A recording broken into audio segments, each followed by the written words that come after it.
The San Antonio Spurs have a fatal flaw. Despite leading by double digits in 10 straight games now, the Spurs take a brutal loss at the hands of the Phoenix Suns, still without Wemby, Castle, and Harper. But there is one aspect of this game in particular that has plagued the Spurs all season long, and it's making these games way more competitive than they should be. We got to dive into the Spurs versus Suns, what happened, and the big issue that San Antonio is facing, and the huge implications that this has on the rest of the season. And we're going to dive straight in. So I want to start with this. The Spurs have led by double digits in 10 straight games. Doesn't it drive anyone else mad that we're up by double digits so much and the games always end up being so close? And you know what? I'm going to contrast this Paul Garcia tweet with this one here, right? Look at that. Spurs led by double digits in 10 straight games. The Spurs are down by double digits for just the 5th time this season. We were 2-2 and down by double digits, now 2-3. Look, the Phoenix Suns, they ended up taking this game over, and honestly, they deserved that win. The Spurs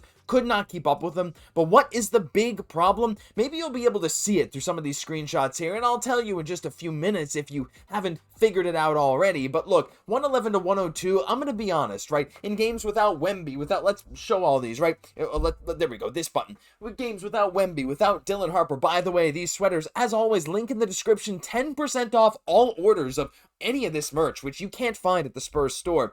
The Spurs, they make these games close, right? There's an issue with ball handlers, too, that I think maybe I'll even talk about first, right? Having De'Aaron Fox be the only NBA-level point guard, really, on the team right now is forcing the Spurs' hands in a lot of ways, and he's really not able to be his playmaking self either, right? De'Aaron Fox is relied upon so much for getting buckets. We're going to show buckets from a few different guys, but Fox is relied upon so much for getting buckets for this team that his playmaking just hasn't really been able to shine. It has a bit over the past few games here, but this kind of pull-up three is what I'm talking about. Look, he had a great game. Again, keeping up those incredible averages since Wemby, Castle, Harper, they've all gone down. De'Aaron Fox has been that all-NBA level point guard for us, and that's what I love about his game. 5 for 11 from the field, 14 for 16 from the free throw line. He had 16 of the Spurs' 34 free throw attempts, only 2 turnovers, 5 boards, 3 assists. Fox was phenomenal, and he kind of has been all year.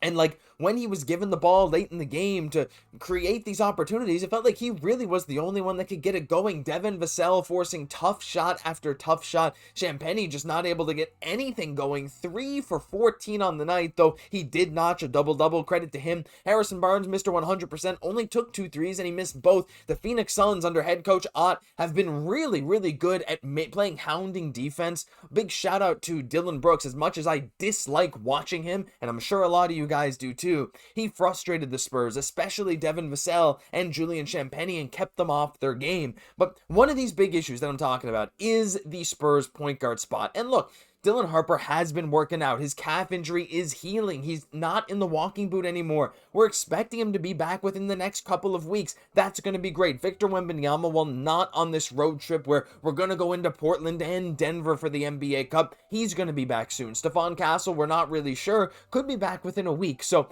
this issue is going to rectify itself. And again, let's be honest, the fact that the Spurs are within 10 points out of a Phoenix Suns team that, yes, they were missing Jalen Green, but they shot 37% from 3. They shot 14 for 38 when the Spurs shot just 10 for 34.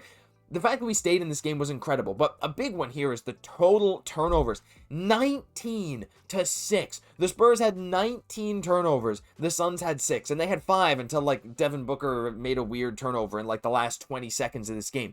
Really, they had 5 turnovers in the game that actually mattered. The Spurs were not good enough at forcing turnovers on the other team. The guard defense from San Antonio, especially without Stephon Castle, has really not been there. Vassell's defense has been okay. Fox is solid. It's not that bad, but honestly, these wing and guard defenders, these point of attack guys, they just haven't been really doing the job, but also the closeouts on the Phoenix Suns have not been.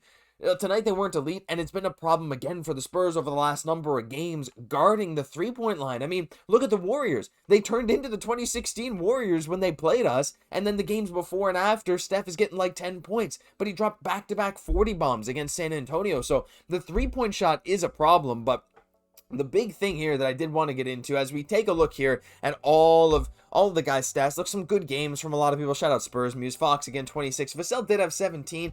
Keldon was great again. I gotta be honest, man. Keldon Johnson, every single game he's showing up. 14.6 for 8 from the field. 3 turnovers, but 6 rebounds. The issue lies here in this screenshot, and maybe if you've been watching the games all year, you've been watching these recaps, you know where I'm going with this, but it's that third quarter. Stats throughout this entire year. Now, I don't have the updated ones, but the Spurs at one point had like a plus 30 or 40 differential in the first quarter and in the fourth quarter, and the second and third quarters were basically neutral, slightly negative. Tonight, it represented that very well. Actually, our first half in general was pretty good, minus a bit of a 7-0 run there by the Suns in the second quarter. The Spurs were up 56-49 at half, 30-25 after the first quarter. The difference in this game literally was the third quarter and the third quarter alone. 37-24, outscored by 13 points by the Phoenix Suns. And there's a lot of questions when it comes to that, right? And you look at some of these rotations, there's some experimental stuff going on there. And look, I'm not placing the blame on Mitch Johnson. I think, especially when you don't have guys like Harper, like Castle, like Wemby, you have to try and figure out different things that'll work for the Spurs. But like, that third quarter just didn't work. It was 4 shot after 4 shot. The Spurs were shooting 3 after 3. The Suns were hitting them. The Spurs were not. We were leaving these open threes for Phoenix, and San Antonio's offense really died down. The pick and roll wasn't really there when Kornet was off the floor, and even Kornet rolled his ankle a bit later in the game. That same ankle that kept him out for a few games, so hoping he's okay. He came back in the game after twisting it, so I think he'll be okay. But like this third quarter of watching the Spurs, it was turnover after turnover. It became sloppy. There was no cohesion on the floor, and Fox was out for a few minutes, and when he wasn't on the floor, it just looked like mayhem. And I just wonder, could a guy like Lindy Waters maybe alleviate some of that?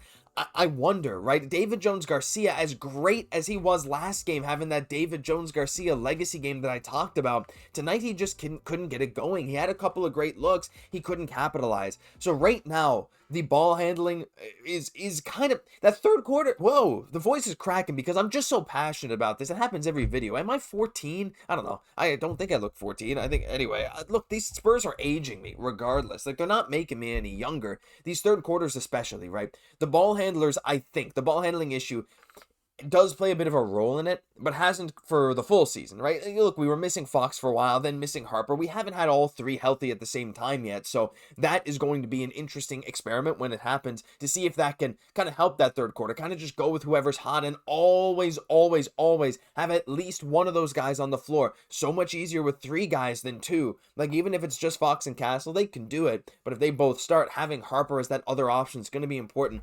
Again, I don't think that's the only reason. I think the Spurs get a bit complacent. The ball movement wasn't great. The off-ball movement wasn't great, and the Spurs seemed to settle for semi-contested threes, shots that, again, Phoenix could hit, the Spurs could not. That three-point shooting issue that we talked about earlier this season, it's kind of back. And look, even guys that are supposed to hit some threes, like Kelly Olynyk, 0 for 2 from 3. Harrison Barnes, 0 for 2. Champagnie, 2 for 9. Fox was 2 for 6, and he's not really one of our better shooters. Vassell, 3 for 7 is not that bad. Carter Bryant had a decent finish, but he also shot 1 for 3. Jones-Garcia, 0 for 1. Sochan, like, the shots just weren't there. So there's a few issues to break down here, but no reason to really be concerned because, let's be real, the Spurs are still 11-5, and we are right there in the playoff picture in the Western Conference, heading into a couple of tough games. The Portland game, they're going to work us like dogs. They have fantastic defenders at every position. The Denver Nuggets and Nikola Jokic are going to try and bully us, so hopefully Kornet is ready to go for that game. Don't know what we're going to do without Wemby there, but look, leave your thoughts on this game down below. I've left mine. I think I've left enough. That'll do it, but look, hey, if you want stuff like this after every single game, hit that subscribe button. Look, if you made it 9 minutes in after a post-game loss to the Phoenix Suns, a late game, come on. I mean, I think we've earned it at this point. I've been your host, Josh Gosse, and I'll catch you in the next one.